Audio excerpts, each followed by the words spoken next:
antimicóticos. De todas maneras, vamos a tratar de hacer un recordatorio de lo que hemos visto hasta ahora. A medida que vayan ingresando, van a ir agarrando seguramente ya el tema pendiente que tenemos. Pero mientras tanto, hacemos un recordatorio, ¿no es cierto? Hemos visto de que las micosis, en estos últimos años, las infecciones por hongos se han incrementado drásticamente, ¿no? No solamente son más frecuentes, sino cada vez son más severas las infecciones, ¿no?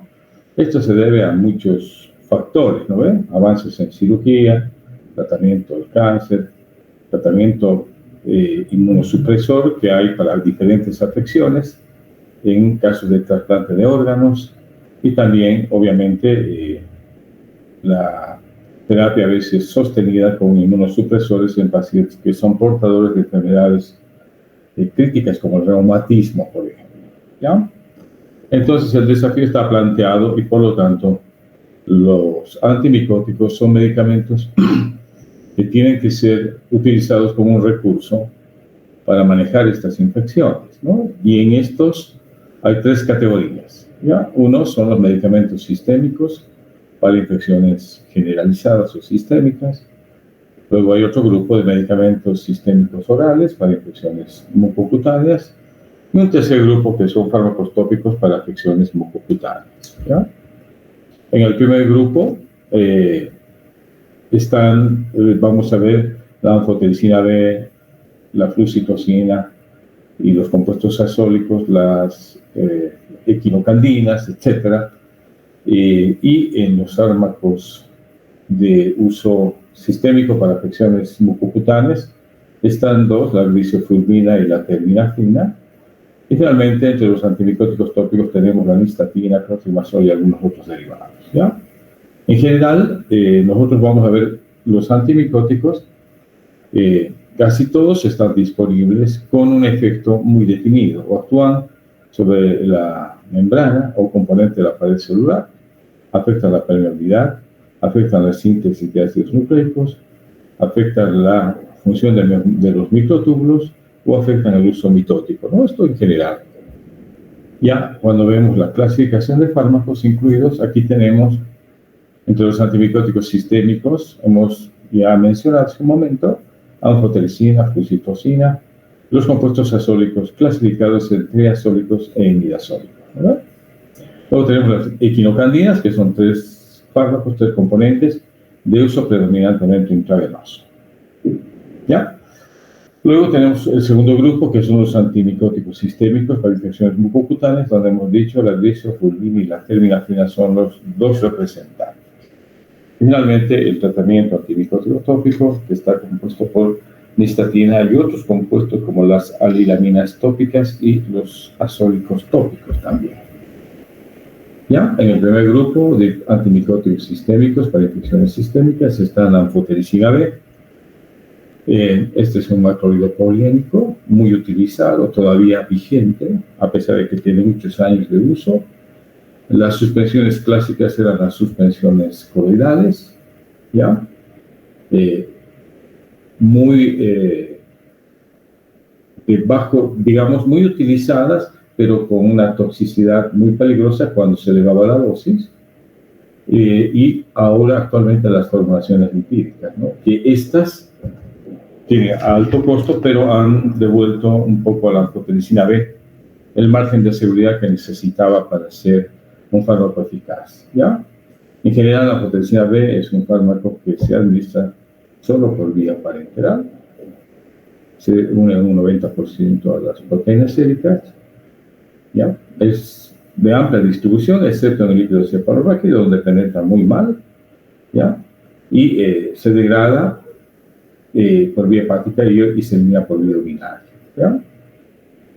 A dosis normales, la función hepática o la función renal no tiene mucho impacto en la dosificación, pero a altas dosis sí. La anfotericina liposómica es una formulación actual. El ambisoma, el Amphotec y el Abelset son las tres presentaciones. Esta formulación liposómica ha permitido disminuir drásticamente la toxicidad, manteniendo la eficacia del fármaco y obviamente permite el uso de dosis más altas con toxicidad selectiva, es decir, tóxico para el hongo, pero no para el huésped, ¿no? ¿Cuál es el mecanismo de acción de la anfotericina? Se une a un blanco llamado ergosterol, que está en la membrana del hongo, altera la permeabilidad y forma poros. Por lo tanto, se produce salida masiva de iones y macromoléculas. Por lo tanto, es un fungicida muy eficaz. ¿Ya? Tiene toxicidad selectiva. ¿Ya? Ahora, se han descrito mecanismos de resistencia que han hecho que, obviamente, aparezcan otros compuestos en reemplazo de la anfotericina B. ¿Ya? La resistencia se debe a que se altera el sitio de unión y modifica la permeabilidad. ¿Ya? O sea, se modifica no solamente la permeabilidad, sino también la estructura del blanco biológico de la molécula diana.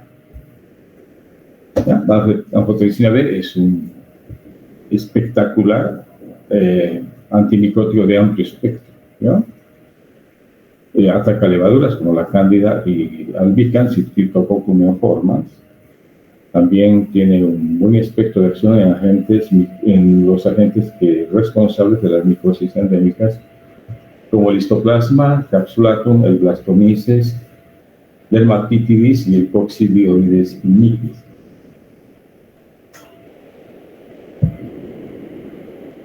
Tiene también una eficacia muy grande cuando hablamos de mohos patógenos, como el Aspergillus fumigatus y los agentes responsables de la mucormicosis. Amplio espectro, es lo que caracteriza a la anfotericina B. ¿Ya? Por lo tanto, obviamente tiene un amplio uso clínico, ¿cierto? Hablamos sobre que es muy eficaz en tratar las micosis sistémicas, es el tratamiento de inducción inicial para reducir la carga fúngica en todas las micosis sistémicas, ¿ya? Luego es reemplazado, obviamente, por fármacos menos tóxicos como los azólicos, ¿ya? Se recomienda una infusión endovenosa lenta a esta dosificación, 0,5 miligramos por gramo día, ¿ya?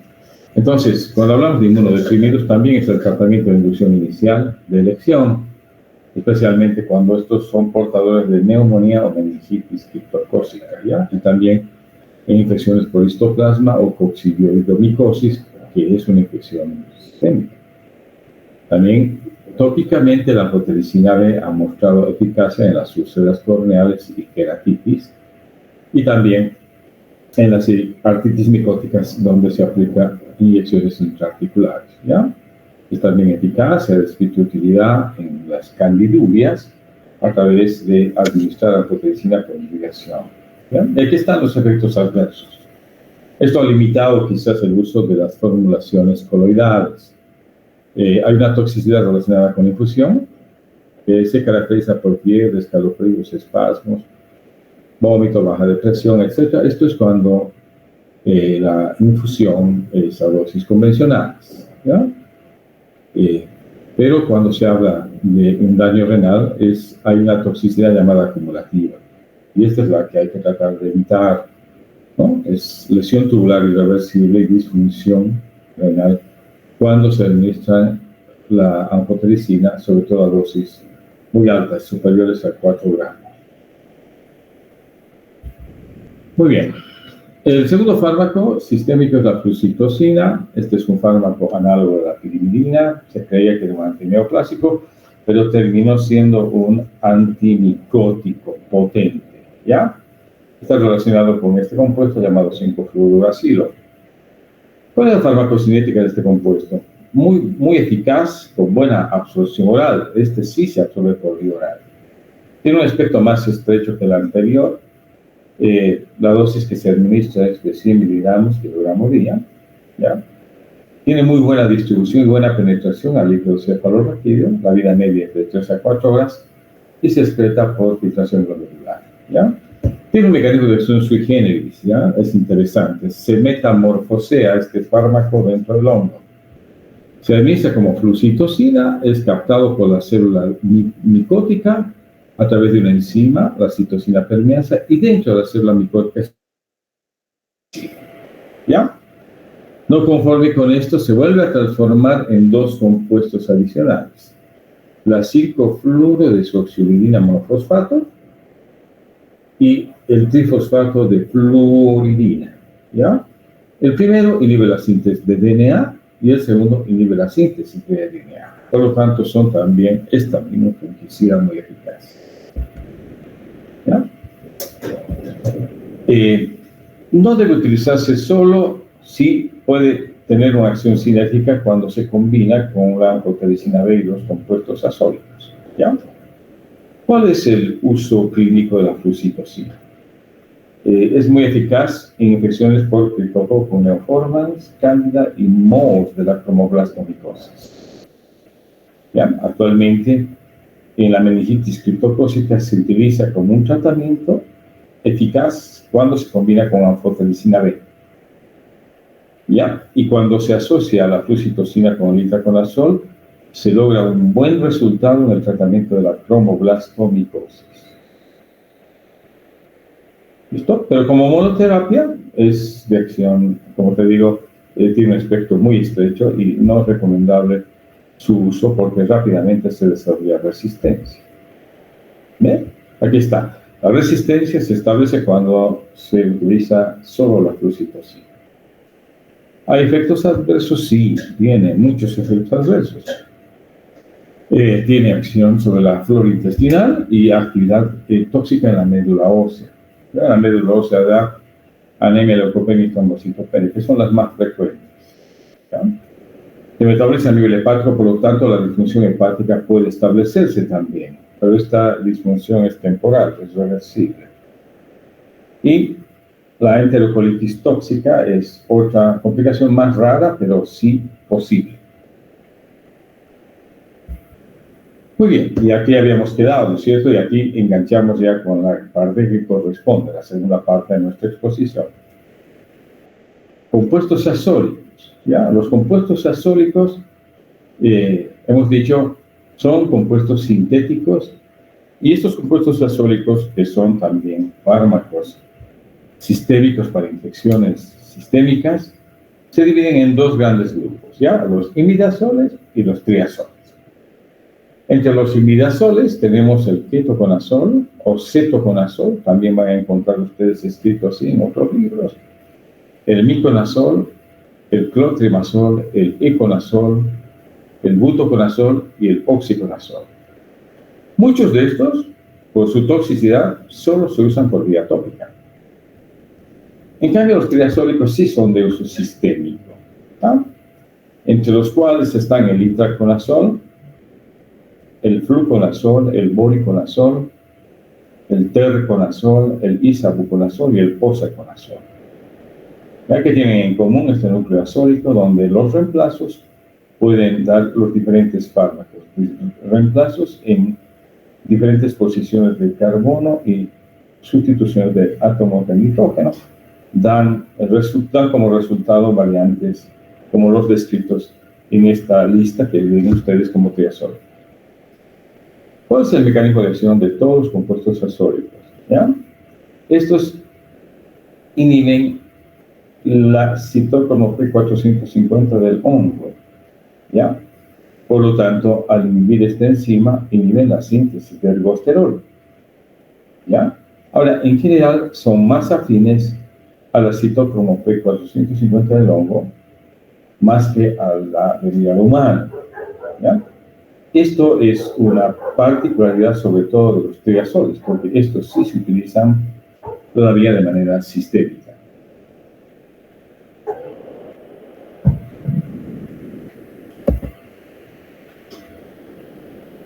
Este es un cuadrito prestado del Katsum, donde está, ¿no?, descrito un imidazólico y muchos triazólicos, ¿no es cierto?, para que vean que sus diferentes perfiles farmacocinéticos, ¿ya?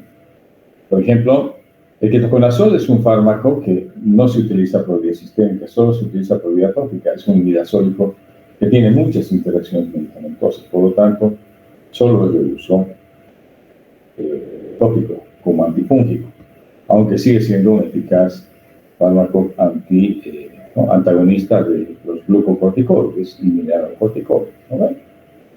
Entonces, ahí se utiliza todavía por vía oral o sistémica, pero acá, como antifúngico, solo se recomienda su uso tópico, ¿ya?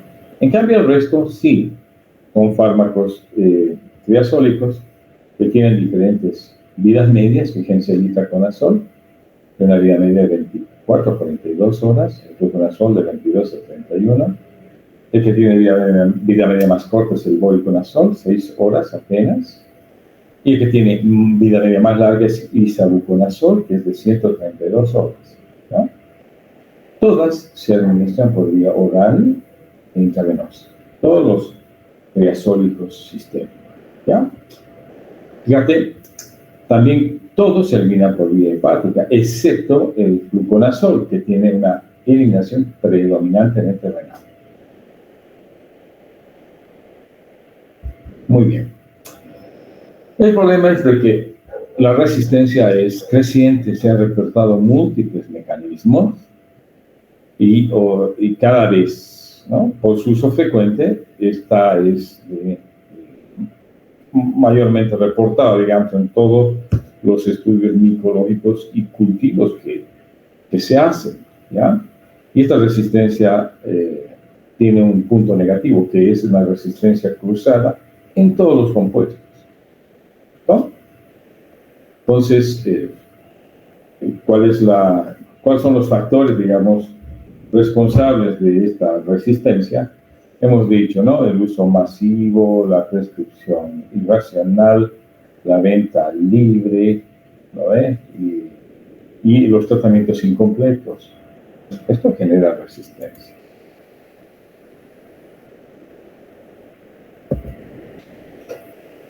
¿Cuáles son los usos clínicos de los compuestos azólicos? ¿Ya? Estos también son de amplio espectro, especialmente los triazólicos, ¿ya? Cuando hablamos de itraconazol y voriconazol, vemos que son de muy buena acción contra levaduras, cándida, criptococcus neoformas y aspergillosis, ¿ya? También son muy utilizados en las micosis endémicas. Las micosis endémicas son producidas por estos 3 hongos: la blastomicosis, la coccidioidomicosis y la histoplasmosis, ¿ya? También estos compuestos azólicos se han posicionado antes que la anfotericina cuando hablamos de micosis resistente, especialmente por este hongo llamado Pseudo-Listeria bovidii, ¿ya? Entonces, tienen un amplio espectro también, ¿ya? Tienen efectos adversos, ¿ya? Pero son muy pocos, fíjense, estos son fármacos muy bien tolerados. Si produce efectos adversos son muy poquitos, ya, como malestar gastrointestinal, raramente producen hepatitis y alguna vez suben las enzimas hepáticas, ¿ya? Ahora, lo que sí hay que tener cuidado es con la terapéutica paralela, que puede adicionarse, digamos, en caso de que el paciente tenga alguna otra afección o que el paciente ya esté tomando un medicamento y que puede interactuar con estos compuestos. Hay que tener mucho cuidado, especialmente con los fármacos que presentan eliminación vía citocromo T450 o metabolismo a nivel hepático por esta vía enzimática. Pueden presentar interacciones farmacológicas. ¿Ya? Vamos a describir ahora de los compuestos imidazólicos el ketoconazol. Este es el más tóxico, por eso es el que se ha retirado del mercado, y es el que más interacciones medicamentosas tiene. Se ha retirado del mercado para su uso sistémico. Sigue vigente para uso tópico. Eso vuelvo a repetir, ¿ya? Este es un compuesto imidazólico, ¿ya? Y el tratamiento tópico se ha impuesto este fármaco. No hay nada que hacer, es muy eficaz. Cuando hablamos del tratamiento de piñas, la pityriasis versicolor, la candidiasis cutánea, la dermatitis seborreica y la caspa. Es muy eficaz. Vienen diferentes presentaciones, ¿ya? Como crema, como loción, y a veces viene como shampoo, ¿no? O como, a veces, inclusive hay como esmalte, digamos, una presentación de esmalte. Ahora veremos los compuestos triazólicos, ¿ya? El primero que vamos a describir es este compuesto llamado itraconazol. Este compuesto está presente tanto por vía oral y está formulado también en viales intravenosos. ¿Ya? La dosificación es de 100 a 400 miligramos día. Mejora altamente su absorción cuando acompañamos con alimentos o pH gástrico bajo. ¿Ya? Este fármaco interactúa mucho menos con las enzimas liposomales que el resto de los triazólicos. ¿Ya? La biodisponibilidad es buena, puede bajar la biodisponibilidad si se combina con las rifamicinas y puede aumentar si se combina con la ciclodextrina como molécula que actúa como molécula transportadora y puede mejorar su solubilidad y obviamente la absorción y la biodisponibilidad. ¿Ya? Es el itraconazol. Aquí lo tienen en presentación oral y también viene en formulaciones intravenosas. ¿Ya? Esta es la dosis establecida. ¿Para qué sirve el itraconazol? El itraconazol es un fármaco de elección en el tratamiento de infecciones por histoplasma, blastomisis y esporotritis. ¿Ya? Y también es ampliamente utilizado en la dermatofitosis y en la onicomicosis. Una cápita especial para la onicomicosis. Esta es una de las micosis más rebeldes, ustedes tienen, y difíciles de tratar. El itraconazol es un triazólico que tiene efecto en esta afección llamada onicomicosis. Pero también es de elección en estas infecciones por hongos dimórficos. ¿Ya? Muy bien. Eso es lo más relevante del itraconazol. Vamos al segundo fármaco siguiente, que es el fluconazol. Este también viene en formulación oral y también en presentación intravenosa. ¿Ya? La dosis establecida es de 100 a 800 miligramos día. Este fármaco tiene muy buena capacidad de absorción, ¿ya? Y se dice que también tiene una buena biodisponibilidad. Llega muy bien al líquido cefalorraquídeo.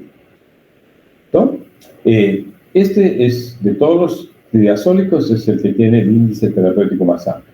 Es decir, es el que tiene un mayor rango de acción sin presentar toxicidad. ¿Ya? ¿Por qué? Porque afecta menos a las enzimas hepáticas, interactúa menos con el citócromo P450 y altera, digamos, tiene muy buena tolerancia cuando se administra por vía oral. ¿Ya? Y además que cuando se administra paralelamente con otros fármacos, es el que menos interacciones medicamentosas tiene. ¿Ya? El fluconazol, presentación oral y presentación intravenosa. ¿Cuál es el uso clínico del fluconazol? Es el tratamiento de elección para tratamiento y profilaxis de las meningitis criptocócicas. Es el tratamiento de elección. ¿Ya? Ahora, por vía intravenosa también tiene un espectro de acción equivalente a la anfotericina B cuando hablamos de candidemias. ¿Ya? Especialmente en pacientes que están internados en unidades de cuidados intensivos. ¿Ya? Ahora, obviamente, si comparamos con las equinocandinas son mejores, digamos, en este tipo de pacientes. Ahora, el fluconazol es el agente utilizado con más frecuencia en la candidiasis mucocutánea. ¿Estamos? Y cuando hablamos de meningitis, como tiene gran penetración al sistema nervioso central, quizás mejor resultado da que utilizar anfotericina B con este propósito. ¿Ya? También, en pacientes que van a ser sometidos a trasplante de médula ósea, como profilaxis, el fluconazol es de elección. ¿Ya? Y también en el manejo de pacientes que tienen micosis y tienen SIDA. ¿Ya? Ahora, el fluconazol no tiene mucha actividad contra aspergillos ni hongos filamentosos. Es un fármaco generoso por este índice terapéutico más amplio que posee. ¿Ya? Veremos otro compuesto que es el voriconazol. Este fármaco tiene una presentación tanto oral y otra intravenosa, o sea, la dosis establecida es de 400 miligramos día. Por ejemplo, acá tenemos una presentación oral de 200, una solución, parenteral de 200 miligramos, ¿no? Entonces, la dosis es 200 miligramos cada 12 horas, por ejemplo, ¿ya? Y lo mismo, si fuera en vía oral, comprimidos de 200 miligramos cada 12 horas, ¿no? Para hacer la dosis total diaria de 400 miligramos.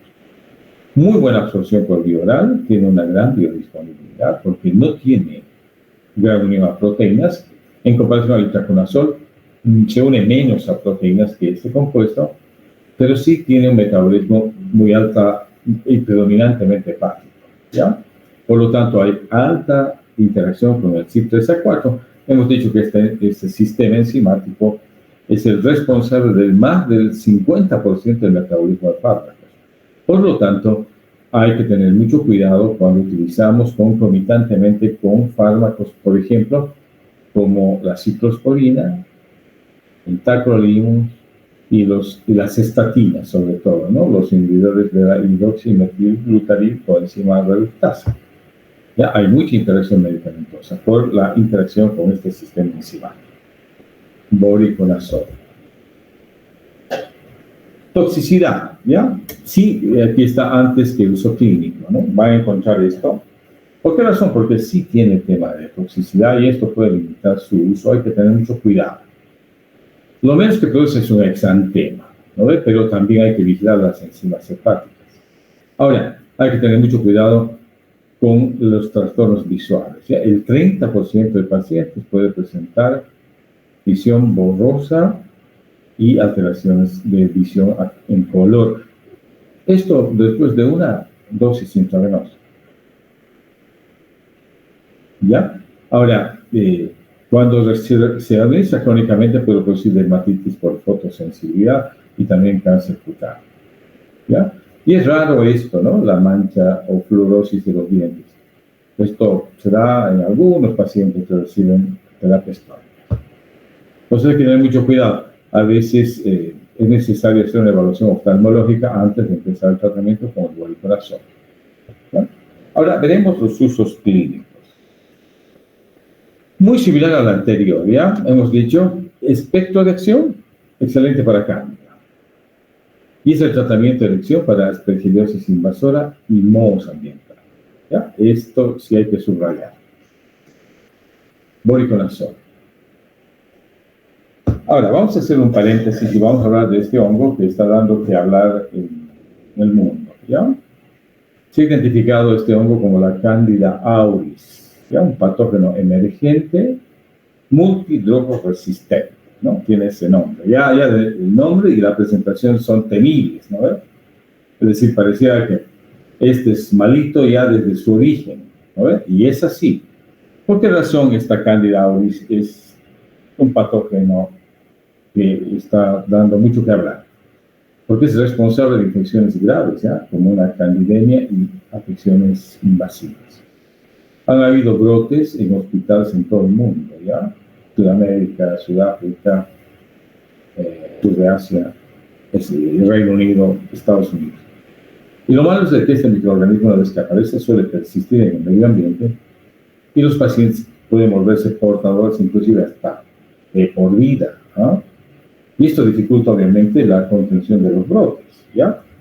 De entrada, este germen, hongo Candida auris, es resistente a los azoles de la angiotensina B, pero sí todavía es sensible a las equinocandinas. Obviamente estas son formulaciones parenterales intravenosas, que son costosas, ¿ah?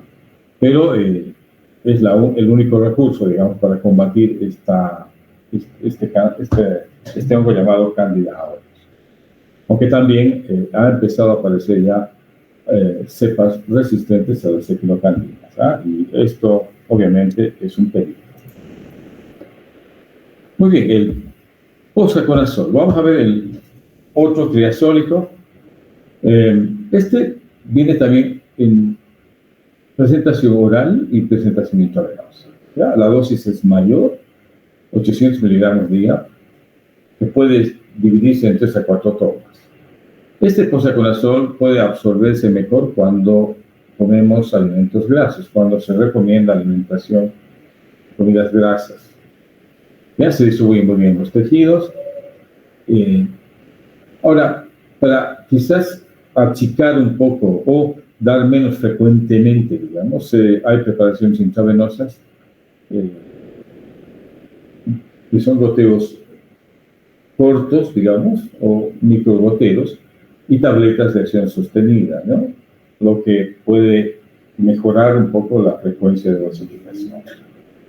El uso clínico del posaconazol es el antimicótico triazólico de más amplio espectro. No hay que subrayar esto. El posaconazol es el antitriazólico de más amplio espectro. ¿No? Tiene amplia actividad contra cándida y aspergillus. ¿Ya? Ahora, este es el primer azol con un efecto muy importante cuando hablamos de agentes causales de la mucormicosis. ¿Ya? Y también se utiliza como terapia inicial en tratamiento de rescate de la aspergillosis invasiva. Sobre todo cuando se hace, cuando se maneja este tipo de afecciones en pacientes de unidades de cuidados intensivos, y también cuando se habla de profilaxis durante la quimioterapia para la leucemia y el trasplante de médula ósea. Ustedes saben de que a veces algunas leucemias se tratan a partir de quimioterapia y borrar la celularidad de la médula ósea. Se utilizan fármacos que movilizan las células madre hacia sangre periférica y puede establecerse un trasplante ¿no? del mismo paciente a la médula del paciente, ¿vale? Y en este interín el paciente es vulnerable a infecciones oportunistas. Por lo tanto, el posaconazol quizás es un buen fármaco quimioterapéutico preventivo, digamos, para evitar la aspergillosis o alguna infección micótica sistémica en este tipo de pacientes, ¿ya? Ahora, el problema que tiene el posaconazol es de que en algunas situaciones se han reportado datos de hiperaldosteronismo. Los pacientes han tenido crisis hipertensivas y se nota que hay hiperpotasemia, o sea, un aumento del potasio en sangre. Por lo tanto, hay que tener cuidado con el posaconazol. Quizás revisar un poco la dosificación es lo primero que habría que hacer. Muy bien. Y finalmente, el último triazólico es el isavuconazol, también llamado isavuconazol sulfato.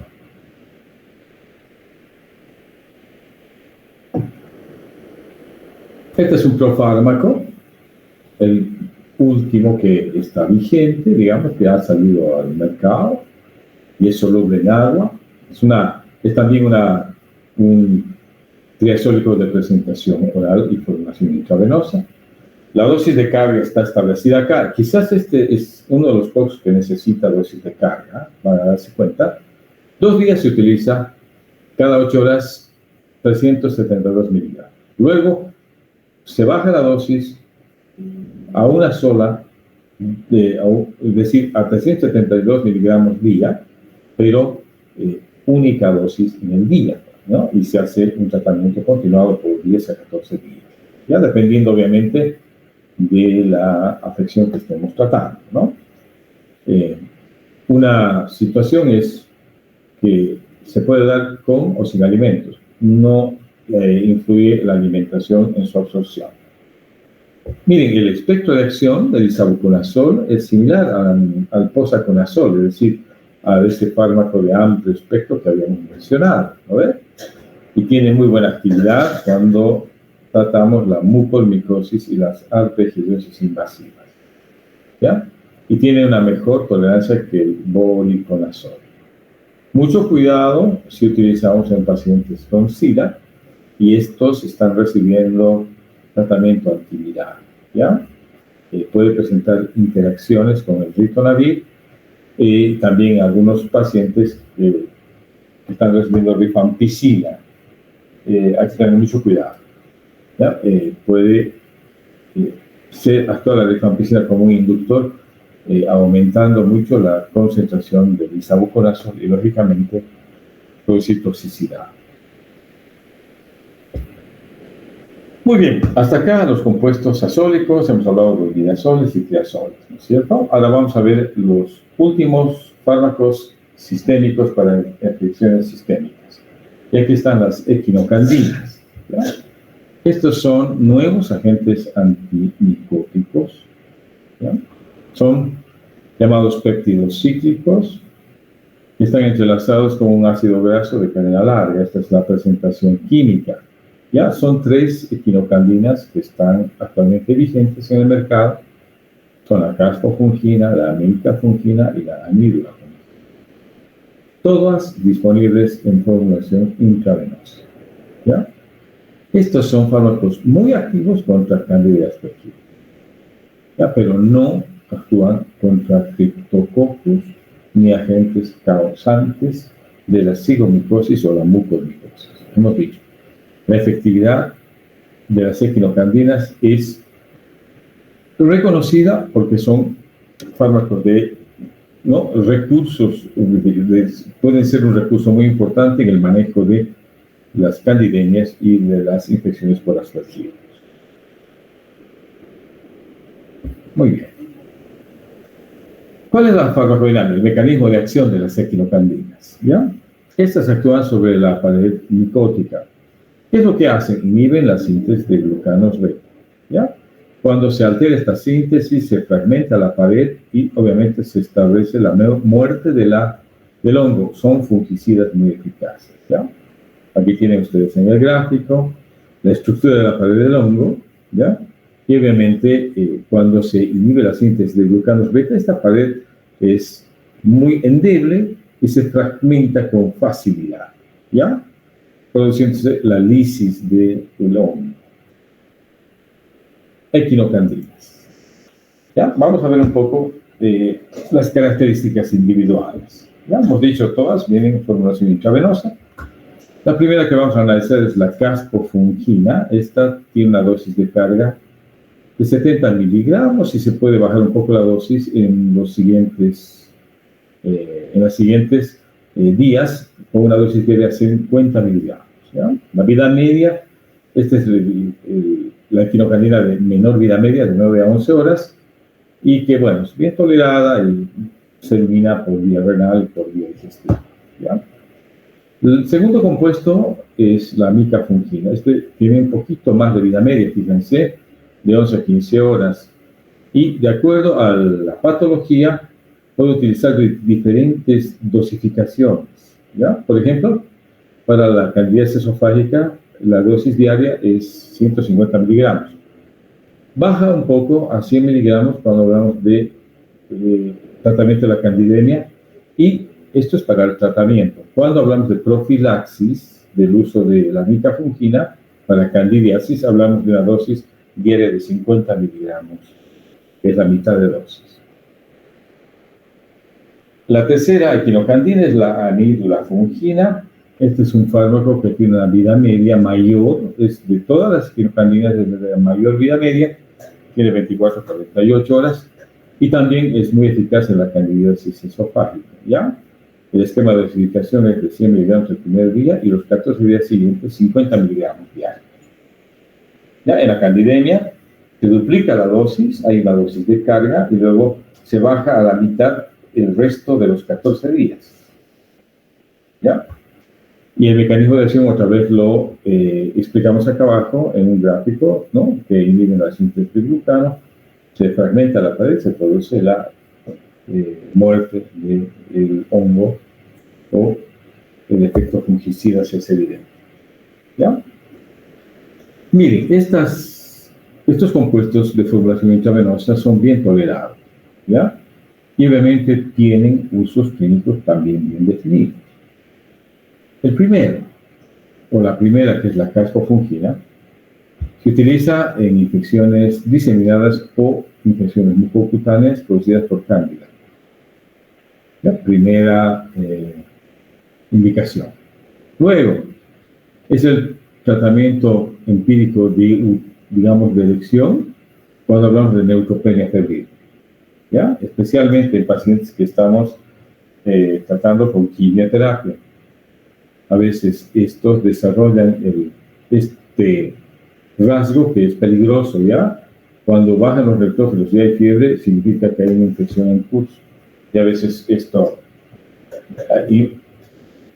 o te hace utilizar un tratamiento preventivo o te hace suspender la inmunosupresión a partir de la quimioterapia, ¿eh? Esa es una situación que a veces enfrentamos en los hospitales, ¿ya? Y obviamente a veces los pacientes que reciben por largo tiempo inmunosupresores desarrollan neutropenia febril y es un signo de alarma. Muy bien. También el otro uso clínico de la caspa fungina es la aspergillosis invasora, ¿ya? Especialmente en pacientes aquellos donde la anfotericina B no dio resultado. Pues, digamos, es un recurso, digamos, extra o de segunda mano cuando hablamos de primero aspergillosis invasora, puede ser de primera elección, ¿ya? Pero cuando la aspergillosis no responde a la anfotericina B, quizás son de primera elección, digamos, ¿ya? La caspa fungina. Esto se ha utilizado en tratamiento de rescate. Otro fármaco, la micafungina, es útil en la candidiasis mucocutánea, en la candidemia también, y en la profilaxis que se hace a los pacientes que van a ser sometidos a trasplante renal. ¿Ya? Ese es el uso clínico de la micafungina. Y finalmente, el tercer compuesto es la amidulafungina, muy utilizado en la candidiasis esofágica y en la candidemia. Son compuestos de formulación intravenosa, por lo tanto, son de uso en internación, ¿cierto? Preferentemente en pacientes hospitalizados. Muy bien. ¿Cómo anda el tema de efectos adversos? ¿Ya? En algún caso se ha visto un aumento de las enzimas hepáticas en los pacientes que reciben la caspa fungina, ¿ya? Ahora, especialmente cuando esta se asocia a la ciclosporina, hay que evitar esta asociación porque puede haber un daño hepático mayor si se asocia. ¿Ya? La micafungina se ha demostrado que no se lleva bien con los antagonistas clásicos como el nifedipino y tampoco con la ciclosporina y el sirolimus. ¿Ya? La amidulafungina, este es el fármaco que es menos tóxico porque no tiene muchas interacciones farmacológicas. Lo único que se ha detectado a veces es que durante la infusión intravenosa de amidulafungina hay liberación de histamina. Pero esto no es peligroso, digamos. ¿Ya? Y otra cosa que llama la atención es que la resistencia es un problema emergente. Quizás estos son los últimos recursos sistémicos para infecciones sistémicas, pero lo que preocupa es de que ya están apareciendo cepas resistentes. Y obviamente esto preocupa porque ¿qué recursos nos queda? A ver, pónganse a pensar. Si fracasa la anfotericina, la flucitosina, si los compuestos triazólicos no dan resultado y las equinocandinas son el último recurso, cuando empieza a aparecer cepas emergentes, obviamente hay preocupación, porque ¿qué más nos queda? Hay que investigar nuevos fármacos, ¿no es cierto? ¿Ya? Especialmente hay una cepa de hongo que sí ha empezado a asomarse como resistente. Es la Candida glabrata, ¿ya? Que aparece en pacientes inmunocomprometidos y que no responden muy bien a las equinocandinas. Esperemos de que de aquí a poco, digamos, no sea un problema de salud severo, ¿no? Muy bien. Es por eso que, fíjense, como hay resistencia, está empezando a aparecer en algunas cepas, obviamente también están emergiendo nuevos fármacos sistémicos, antimicóticos, que todavía están bajo investigación. Pero los vamos a mencionar porque obviamente, sin lugar a dudas, en algún momento vamos a tener que contar con algún otro recurso, ¿no ve? Los siguientes medicamentos se encuentran en ensayos clínicos o preclínicos, ¿ya? Uno de ellos es el Ibrexafungerp y el Olorofin, ¿ya? Estos se encuentran en estudios preclínicos. Quizás de aquí a poquito puedan emerger como nuevos fármacos antimicóticos, ¿ya? Hay un profármaco llamado el Fosmanogepix, ¿no? Es un profármaco de Manogepix que se encuentra en ensayos de fase 2 y que también puede ser un nuevo fármaco sistémico. Y el tercer fármaco es el Rezafungin, que está dando ya, creo, el salto definitivo como un nuevo fármaco sistémico antimicótico. Todavía se encuentra en ensayos clínicos de la fase 3, ¿ya? Y quizás sea la esperanza ante estas cepas emergentes y resistentes. Muy bien.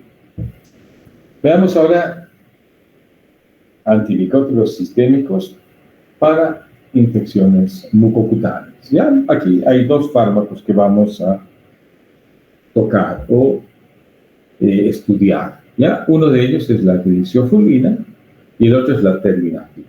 ¿Ya? Veamos el primer compuesto, que es la gliciofulvina. Este es un compuesto derivado del Penicillium, que es otro hongo, es muy insoluble, es un fungistático, es de un mecanismo de acción sui generis, ¿ya? Se une a la piel de nueva formación y la protege de una nueva infección. ¿Ya? Tiene ese mecanismo de acción, que no está muy claro, pero esto es lo que se sabe hasta ahora, ¿ya? ¿Cuál es el uso clínico? Es el tratamiento sistémico para la dermatofitosis, ¿ya? Piña cruris, pelis, corporis, capitis, ¿no ves? Etcétera, etcétera. Entonces, ¿cuál es el mecanismo de acción? Vamos a puntualizar un poquito más. Este fármaco tiene la propiedad de unirse a la piel de nueva formación, se une a la queratina y obviamente la protege de nuevas infecciones. Como la piel va regenerándose, esta queratina protegida contra, digamos, protegida ya así, quizás sea resistente a nuevas infecciones o a la colonización por hongos, ¿ya? Se administra en forma de microcristales, a la dosis es de 1 gramo diario, ¿ya? Y el tratamiento dura más o menos de 2 a 6 semanas. Y obviamente su absorción mejora en presencia de alimentos grasos, ¿ya?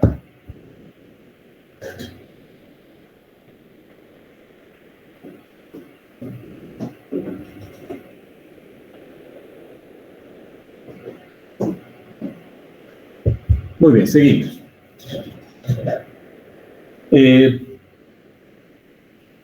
Efectos adversos. Hemos dicho,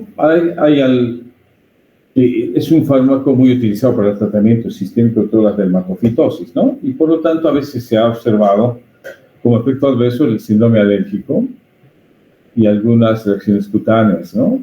Algún cuadro similar al lupus y algunos cuadros de hepatitis. Sí presenta gran cantidad de interacciones farmacológicas, por lo que la gliciofulvina ha sido desplazada por azólicos como el itraconazol, ¿no? Y también por el otro antimicótico oral para la infección mucocutánea que se llama terbinafina. Quizás la gliciofulvina no se utiliza ya mucho por el tema de reacciones cutáneas, efectos adversos y las interacciones farmacológicas. Muy bien. El otro antimicótico sistémico para infección mucocutánea es la terbinafina, ¿ya? Es una alilamiina sintética, es un fungicida muy eficaz y la presentación oral es de 250 miligramos diarios. Es el tratamiento de elección para la onicomicosis, ¿ya? Se utiliza una tableta al día durante 12 semanas, 3 meses de tratamiento. Es queratofílica y fungicida. ¿Cómo actúa? ¿Cuál es el mecanismo de acción de la terbinafina? Actúa inhibiendo a una enzima llamada escualeno-epoxidasa, ¿ya? Que produce acumulación de escualeno y el hongo muere porque se intoxica con el escualeno. es un esterol tóxico. Efectos adversos de la terbinafina: molestias gastrointestinales y cefalea. Este compuesto ha desplazado a la glisofolina en el manejo de dermatofitosis, ¿ya? Porque tiene muy pocos efectos adversos. Muy bien, ya estamos en la recta final y vamos a ver ahora la terapéutica antimicótica tópica, ¿ya? Y hablamos de la nistatina. Es un antimicótico tópico, maltoido poligénico, fíjense. Cuando ustedes revisen en su casa los fármacos o medicamentos tópicos, van a ver que una buena parte de ellos tienen nistatina, ¿ya? Y viene con el nombre de Quadriderm, y bueno, bastantes nombres, ¿ya? Pero tienen nistatina. Vienen cremas, ungüentos y supositorios. No debe administrarse por vía parenteral o vía sistémica porque es muy tóxico, ¿ya? Tiene una acción local, no se absorbe de modo significativo y tópicamente actúa muy bien contra candidez mucocutánea, infecciones locales como las aftas orofaringeas. Se utiliza como óvulos en la candidiasis vaginal y como pomadas en el intertrio, ¿no? Está la dermatomicosis, ¿ya? Ahora, otros antimicóticos tópicos son el clotrimazol y el miconazol. Ya estos son compuestos azólicos del grupo de los imidazoles, pero se utilizan tópicamente. Estos son muy utilizados para la candidiasis vulvovaginal y algunas dermatofitosis, ¿ya? En algunos casos de candidiasis oral se administran pastillas de clotrimazol que son para chupar, ¿ya? Ahora, en cremas son útiles para todas las tiñas, ¿ya? Purpuris, pedis y pluris, ¿ya? Ahora, en algunos otros compuestos, como el ketoconazol, que es un compuesto azólico tópico, es muy útil para la dermatitis seborreica y la pityriasis versicolor, que ustedes están viendo en el gráfico, ¿ya? Ahora, también entre los antimicóticos tópicos se describen a las salilaminas tópicas como la terbinafina y la naftifina tópicas, ¿no? Terbinafina tópica, eficaz para las tiñas pluris y corporis. Y bueno, y con esto creo que hemos terminado el capítulo de antimicóticos. Y bueno, por ahora eso es todo, y si hubiera alguna pregunta, obviamente la respondo. Si no, nos vemos mañana. Continuamos ya con el siguiente tema, que es antimicobacterianos. Muy bien, ¿alguna pregunta? ¿Algún comentario? Si ha entendido la clase, avísenme, porque a veces los docentes estamos muy contentos porque termina una clase, pero no nos damos cuenta que quizás ustedes se han quedado a medio camino, ¿no es cierto? Porque no han entendido. Entonces, avísenme, por favor. Bueno, como nadie dice esta boca es mía, bueno, quedamos así y nos vemos mañana tempranito. ¿Ya? Hasta luego, jóvenes. Hasta luego, doctor. Gracias, doctor. Hasta luego. Hasta luego, doctor. Hasta luego.